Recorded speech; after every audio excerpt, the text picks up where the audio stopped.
All right. Okay, good day to be here, huh? Happy 2025 to everybody. So, in the recent discussions, everybody should have been aware of it, right? We all been looking at AI, Gen AI, augmented things, VRs, ARs, and everything that's rapidly changing day by day. And I'm here to talk about a very interesting aspect of how I look into all of these engineering practices, what we are talking about, right? Code speaks. I'm not sure how many of us here or how many of you watching this are going to understand and listen and say like, hey, does code have emotions? Really? Okay, if Sam says so, right? We so far thought about like code as syntax. It has a package. We make business logic into coding, and then we develop, deploy, deliver it to customer. That's what we've been talking about, and that's what we've been hearing about, right? But what I feel is, when I start my day in my office, an example of when I go into Slack, I take a call, I see my beautiful display picture on my avatar, right? Then I see a small thing on the top which says, hey, it looks so good today. Wow, who thought about that? It doesn't need to be there, right? When I code or when you have a communication chat like Teams or anything that you've been using, you really don't need to take an additional effort. When I get into a huddle in Slack, I hear a waiting music that keeps me engaged. These are things in extra that you do. Probably I was thinking, was this a good requirement given by a product manager?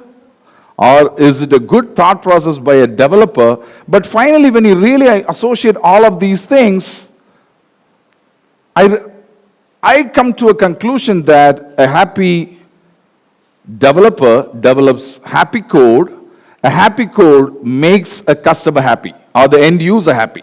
So now what is the base of it? That's what we're going to discuss today in this topic here. Let's move on.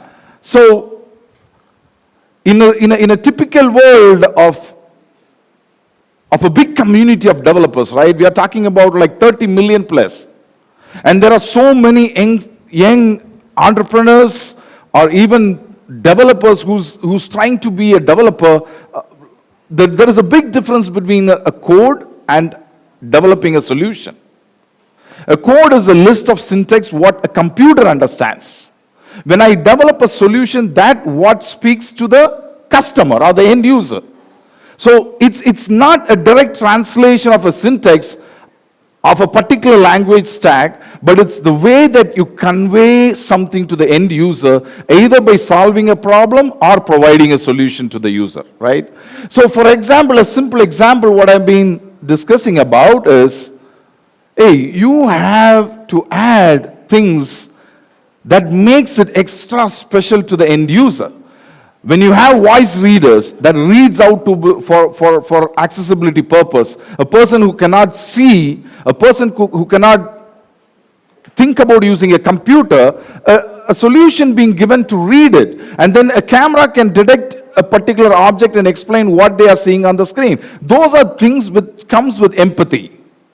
A complete music player like Spotify, you can build an algorithm to recommend, but then they went an extra mile and did, hey, how can I understand the emotion of the user listening to a music so that I can recommend music based on emotions and mood? That's an extra mile I'm talking about. It's not simple code packaged. It's a code plus emotions and with feelings that's been packaged together as a solution. Right? So every line of code, when you really think about it, it's not a code that's going into a customer's hand. Nobody is using a code.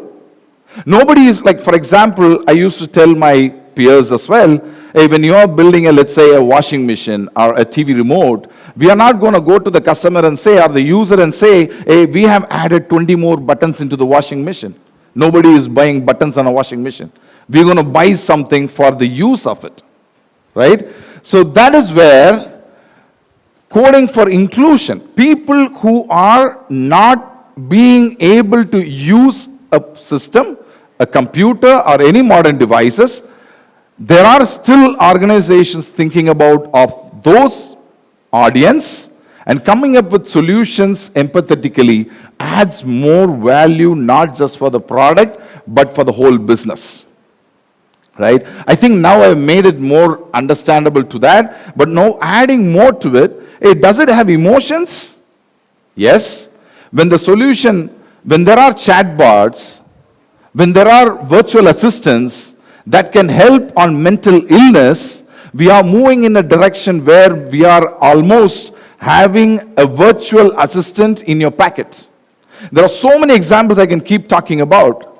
When I recently had an unfortunate accident, I was sitting at home, my health application on my Apple is saying, hey, I suddenly see a change in your activities. What happened?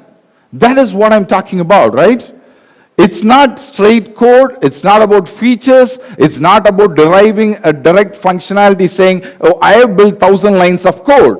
What is the problem that I'm trying to solve? How did I make the end user's life better? How did I change or how did I impact the life of people? That is where we would make a difference, right? So Duolingo or any other examples like Grammarly, which made our life easier by helping us. So the whole intention from an entrepreneurship, from a business perspective, to the end user who is the consumer, if you really connect what is in between, in a digital scenario is the code. When you add emotions to it, when you add feelings to it, you're going to build a much bigger solution. Everybody thinks of that end user and the problem what we're going to solve. But then now there is a different aspect to it, right? Now when you are driven through a purpose of impacting lives through your code, that is where the other dimension comes in. The people who are helping to make this happen are the people who are bringing this whole idea into life is the developers, right?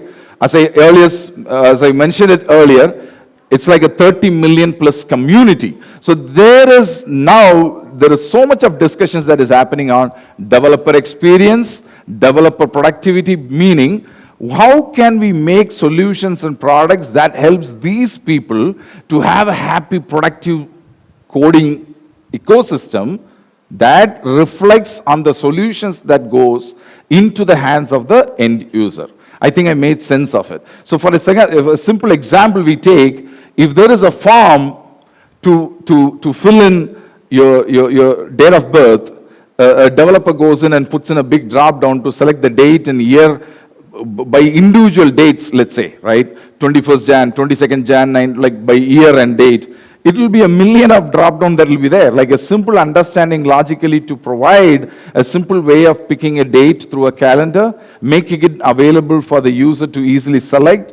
I can come up with millions of examples like this, but what I really wanted to convey is a developer who's coding or a business who's trying to provide a solution to the end customer.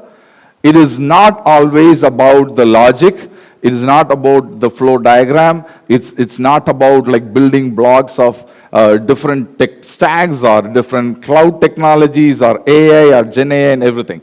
Even people who are building the models in AI, we always need to have this human perspective into it, right? It's not raw code. It is with emotions that has to be packaged within. So with this, I really wanted to leave out, so the topic itself, right, question for the future.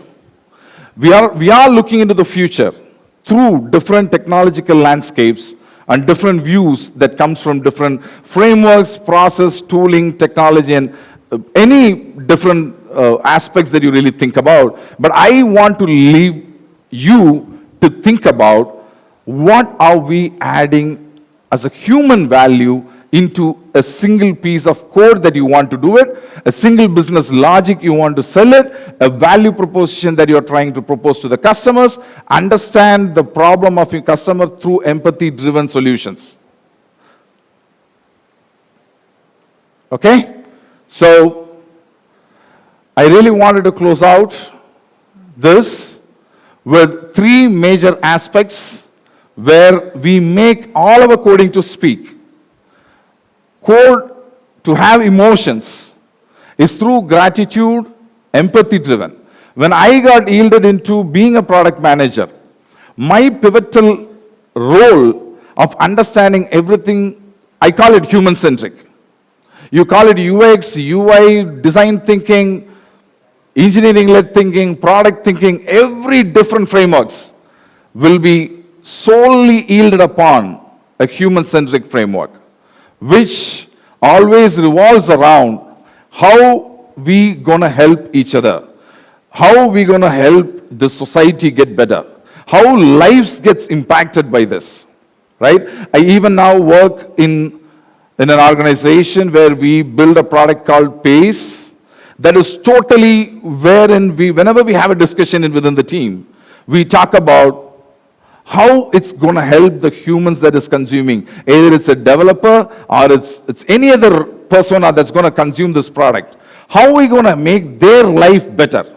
How are we going to engage? How are we going to think about whether it is 1,000 lines of code or is it one single line of code?